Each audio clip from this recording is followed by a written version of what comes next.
Bom dia a todos, que a paz de Jesus faça morada em nossos corações.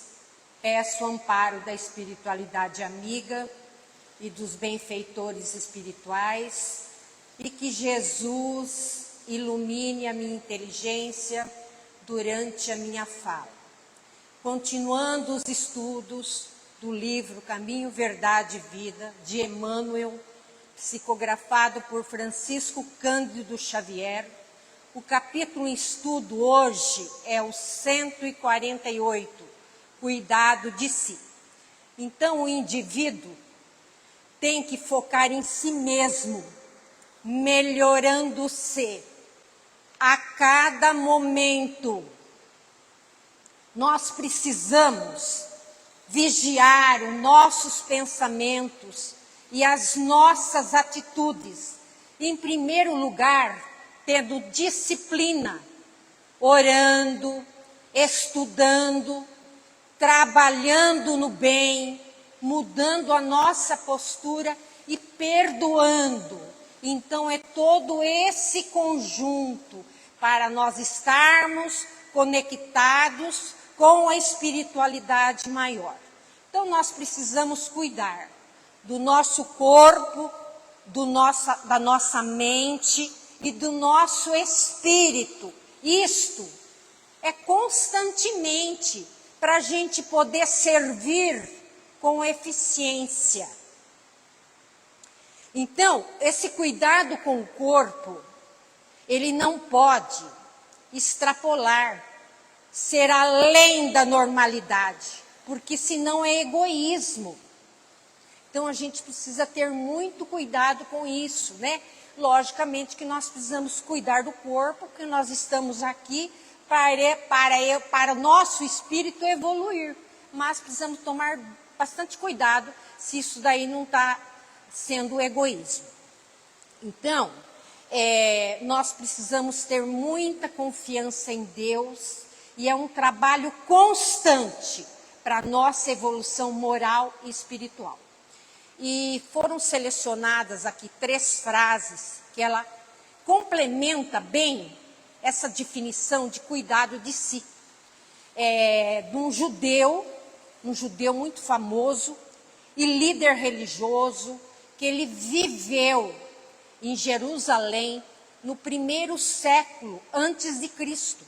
Então, a primeira frase, se eu não for por mim, quem será? Então, essa necessidade de nos cuidarmos e tomarmos as rédeas da nossa vida. A segunda frase, se eu for apenas por mim, o que sou, se eu me preocupar apenas com as minhas necessidades, esquecendo o coletivo, eu estou sendo egoísta. Se não agora, quando? O chamado à ação imediata. Não procrastinar, quer dizer, não adiar. Então, olha, cuidarmos de nós, sem egoísmo, ajudar o nosso irmão, ajudar na seara de Jesus, o momento é agora. Sem adiar. Então, agora iniciando o capítulo 148, Emmanuel selecionou um versículo da epístola, da carta de Paulo a Timóteo. Timóteo era o discípulo de Paulo. Então, tem cuidado de ti mesmo e da doutrina. Persevera nestas coisas, porque fazendo isto te salvarás, tanto a ti mesmo como aos que te ouvem. Então, Paulo, 1 Timóteo, capítulo 4, versículo 16.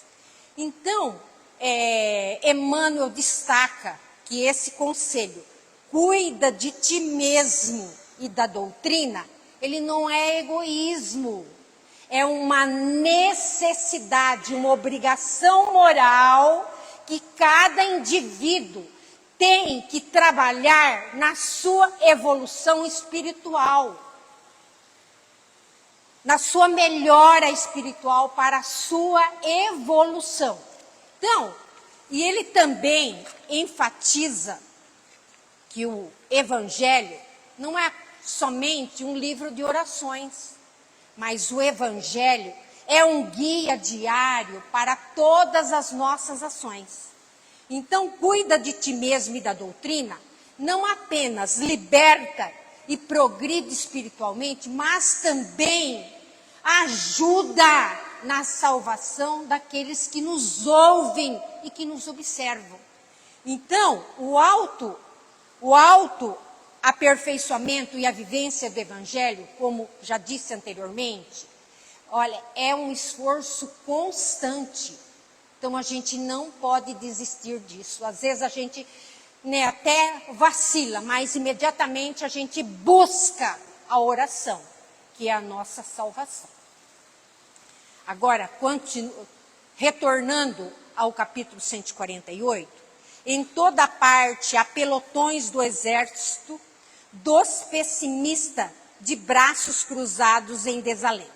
Então, aquele que é comprometido com o bem, às vezes surgem algumas nuvens de pessimismo, mas imediatamente a gente busca a oração e o trabalho no bem e novamente nós retornamos com a conexão espiritual. Agora, aquele que fica de braço cruzado, ele fica dizendo, Brasil não tem jeito, o Brasil está cada vez pior. Ai, não é só o Brasil, não. É o planeta Terra todo que está de mal a pior. Quando nós ouvimos esta afirmação de pessoas que não conhecem os ensinamentos de Jesus, que não conhecem a lei da reencarnação, é até admissível. Mas nós não podemos entrar nessa onda de pessimismo. Por quê? O planeta Terra, ele está passando por tribulações, mas essas tribulações é em virtude das ações aí movidas pelo orgulho, pela ignorância da humanidade terrestre. Mas a gente não pode entrar nessa onda de pessimismo, porque são oportunidades que Deus, o nosso Pai, nos dá para sermos mais fortes e justos. Retornando ao capítulo 148, Emmanuel afirma, não compreende o trabalho e a confiança, a serenidade e a fé viva, e costuma adotar frases de grande efeito, condenando situações e criaturas. Então, o indivíduo pessimista, ele não consegue se conectar com a espiritualidade maior, porque ele fica envolto numa massa compacta de sombras, que fica aí produzindo pensamentos trevosos.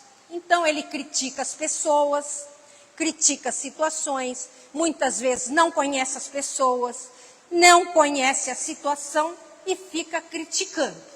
Então, ele não enxerga a parte boa. Então, tem um exemplo aqui, que ele está no Evangelho de Lucas, capítulo 10, do versículo 38 ao 42.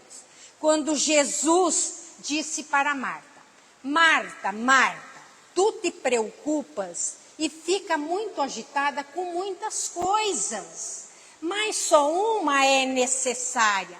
Maria escolheu a boa parte, a qual não serás tirada.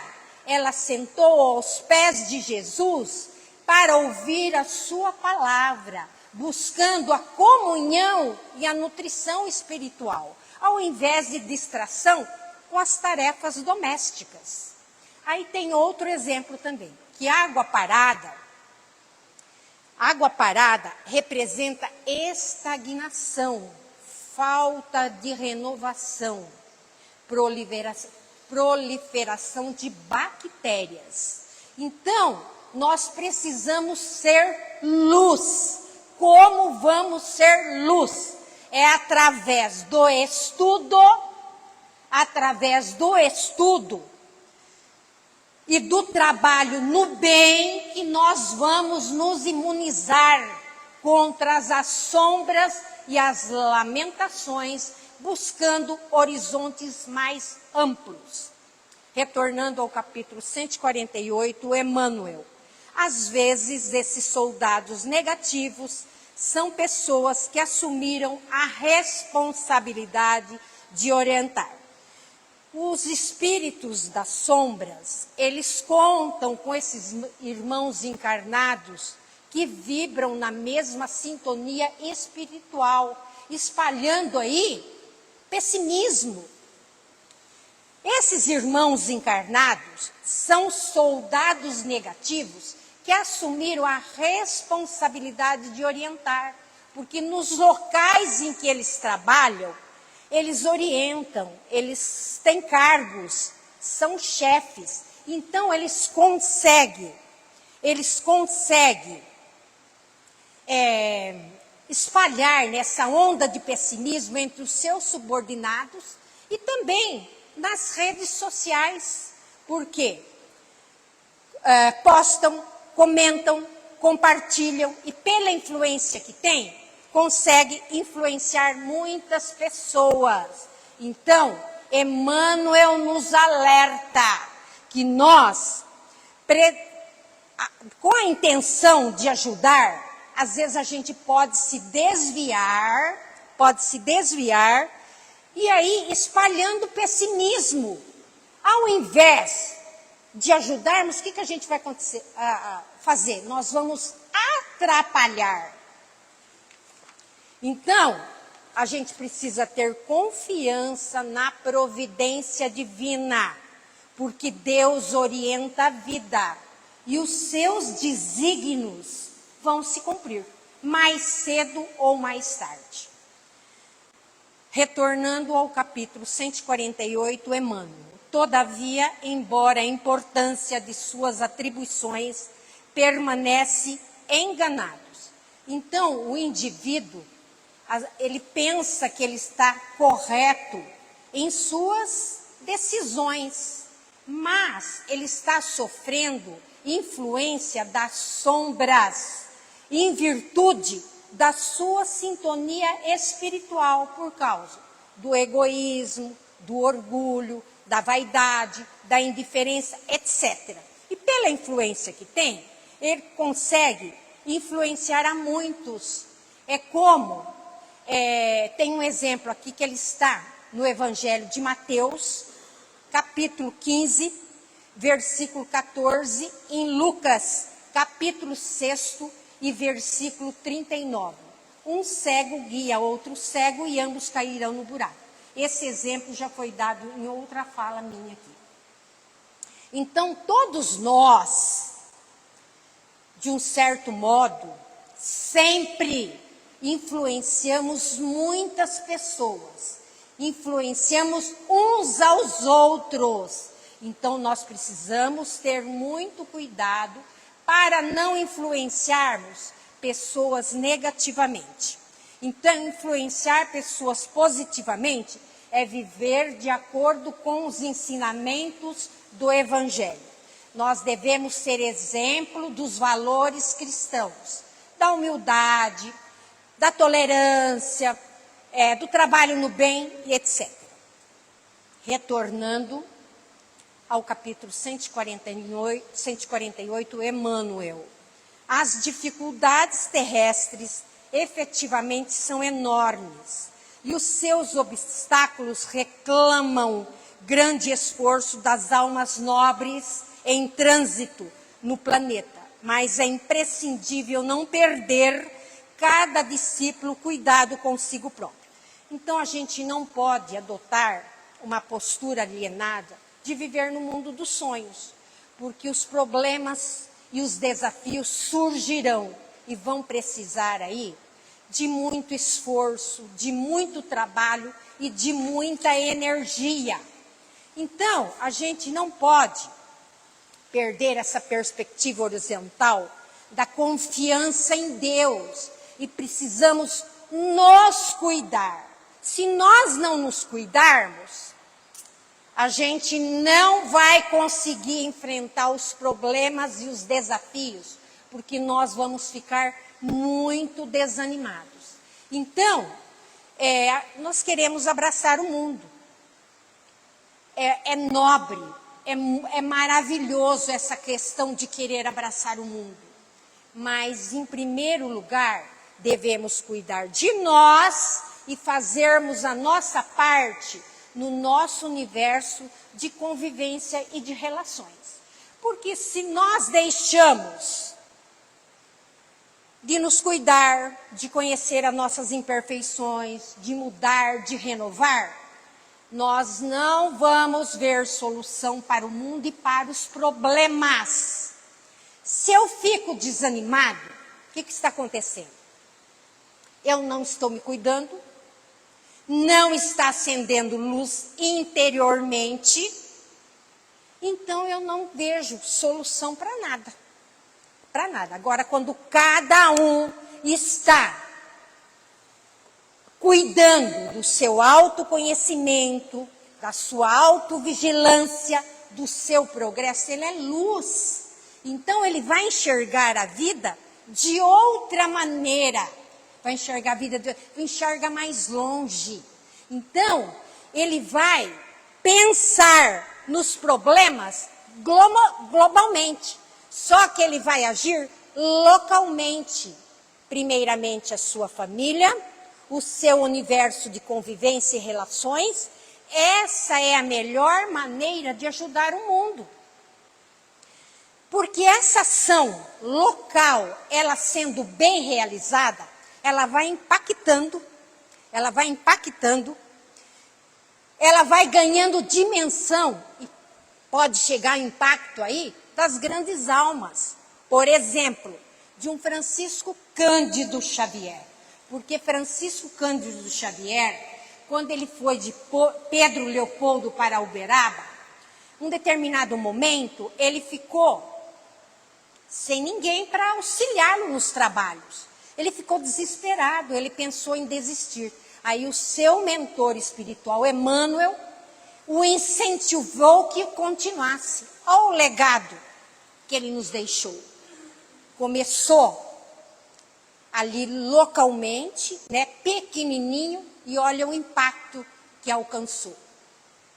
Então, retornando ao capítulo 148, Emmanuel, é indispensável vigiar o campo interno, valorizar as disciplinas e aceitá-las, bem como examinar as necessidades do coração. Sem cuidado com o campo interno, sem cuidar de mim, eu não consigo fazer nada no campo externo. Sem luz no meu mundo íntimo, eu não conseguirei fazer nada para o mundo externo. Então, como acreditar na transformação e melhoria do mundo se o indivíduo perde essa perspectiva de luz interna? Então, para a gente ser luz, nós temos que nos conectar com a espiritualidade maior. Então, a partir do momento que a gente está conectado, a gente percebe que tudo vai ajustando, tudo vai melhorando, porque o progresso é uma lei, é um desígnio de Deus, e se cumprirá, mais cedo ou mais tarde.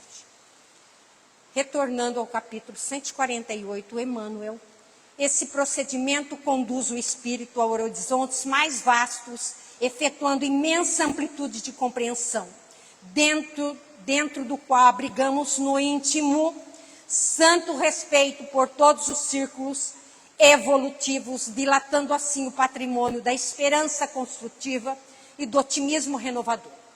Então, esse procedimento de cuidar do campo íntimo de nós abre novos horizontes, nova perspectiva e muda o ponto de vista, respeitando todos os ciclos evolutivos. Então, esse otimismo abre novos horizontes, amplia essa compreensão e a gente vai entendendo os diferentes tipos evolutivos e cada criatura no patamar em que se encontra. Porque não dá para exigir nada dela, não dá para exigir dela o mesmo que de uma criatura que está num patamar mais evoluído. Então, essa compreensão acalenta os espíritos, né? Incentiva os caminharem a cada vez mais com postura ativa e muito otimismo. Então, a gente tem que ter muita compreensão.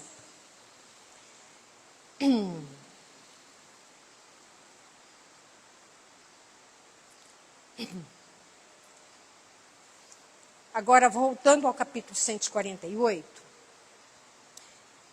Emmanuel afirma: ter cuidado consigo mesmo é trabalhar na salvação própria e na redenção alheia. Esse é o caminho lógico para a aquisição de valores eternos. Então, ter cuidado consigo mesmo é trabalhar na própria salvação e na redenção alheia, exigindo aí disciplina, tolerância, humildade para compreender as nossas próprias falhas e as falhas alheias, servindo de exemplo, cultivando o bem e o amor, em contraste aí com a crítica vazia e o apego material. Então, na salvação, a melhor expressão de cuidado para conosco é o amor, nos conhecendo, estudando, melhorando, para auxiliar na redenção alheia. Esse é o caminho lógico para a aquisição de valores eternos.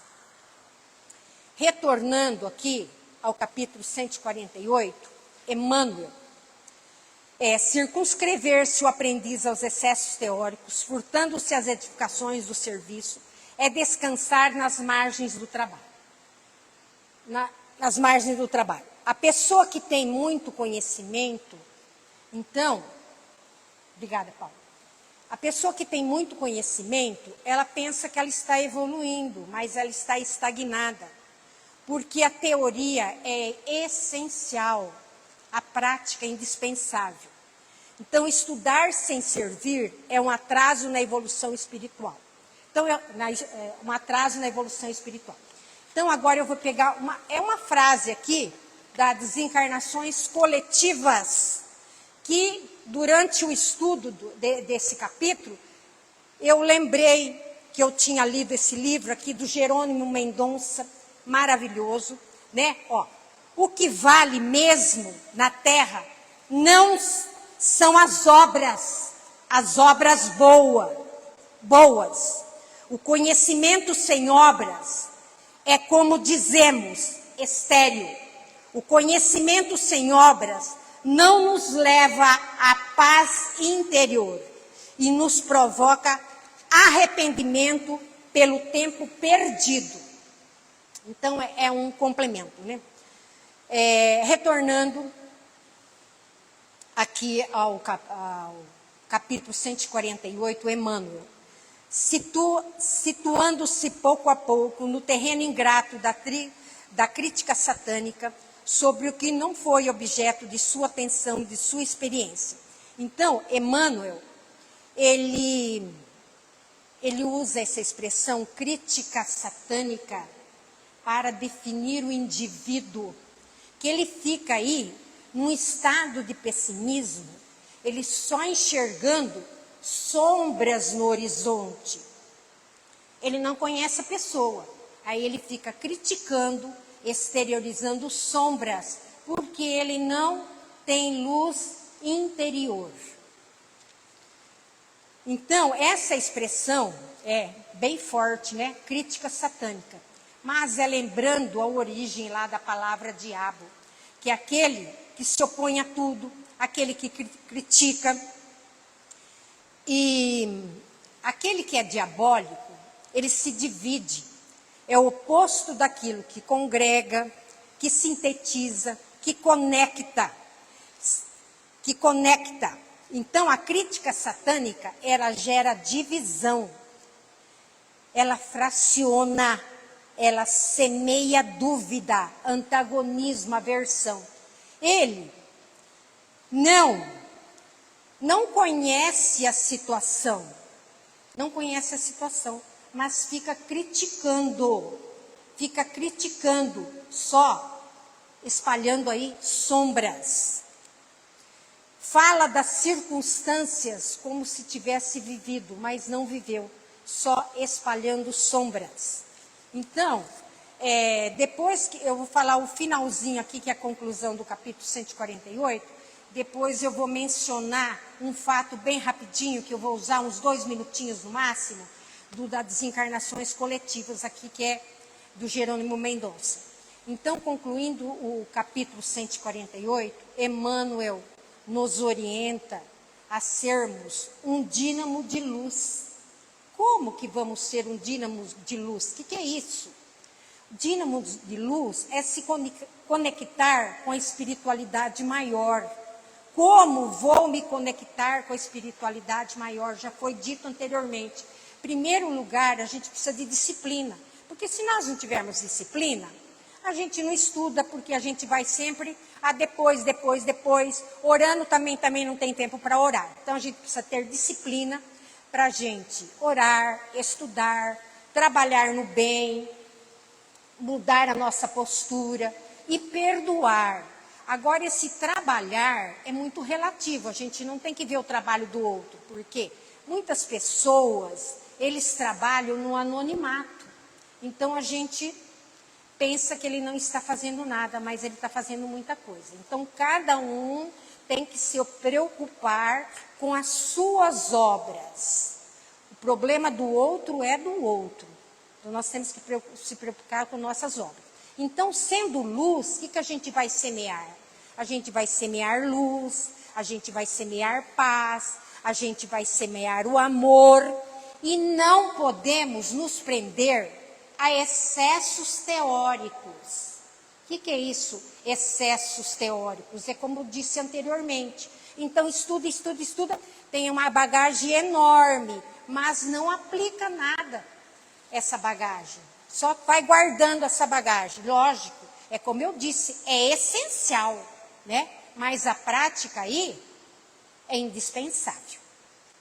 E também a gente não pode se desesperar diante das dificuldades. Eu sei, é dificílimo, ninguém está dizendo que é fácil, não desesperar diante das dificuldades, mas a gente precisa ter força, mesmo que a gente desanime, a gente garra aí em Deus e retorna com toda a garra e vamos seguir em frente.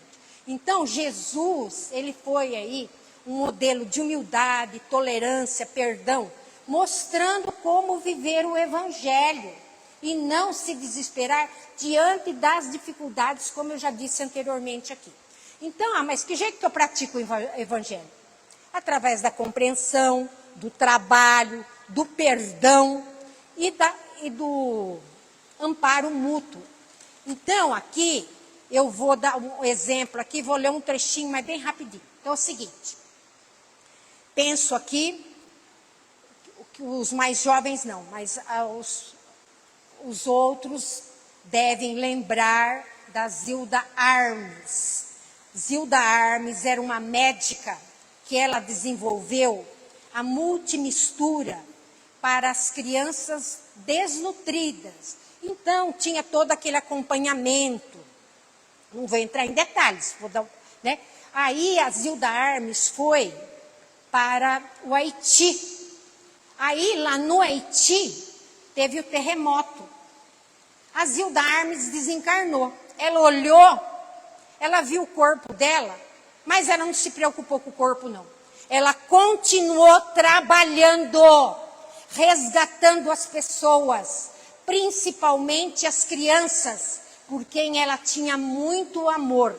E aí, quando estava já tudo mais ou menos sob controle, aí chegaram no hospital. Chegando lá no hospital, ela perguntou, que lugar é este? Que hospital é este? Para onde estão trazendo estas pessoas? O hospital daqui foi todo destruído pelo terremoto. O que está acontecendo? Que lugar diferente é? Aqui é tão bonito. Parece que estamos em outra cidade. Dei um abraço, né? O espírito de luz deu um abraço na irmã, na Zilda Armes, bem forte, e falou, nossa querida irmã, e disse-lhe, estamos vivendo a vida espiritual. Ela deu um longo sorriso e falou, então quer dizer que eu... Antes que ela terminasse a frase, ele concluiu dizendo, sim, minha irmã, você também é um dos nossos. Eu morri no terremoto? Quer dizer que aquele corpo que eu vi lá embaixo dos escombros é o meu? Isso mesmo. Você não prestou atenção porque estava muito preocupada em socorrer as pessoas. Meu Deus, eu não sabia que morrer era tão fácil assim.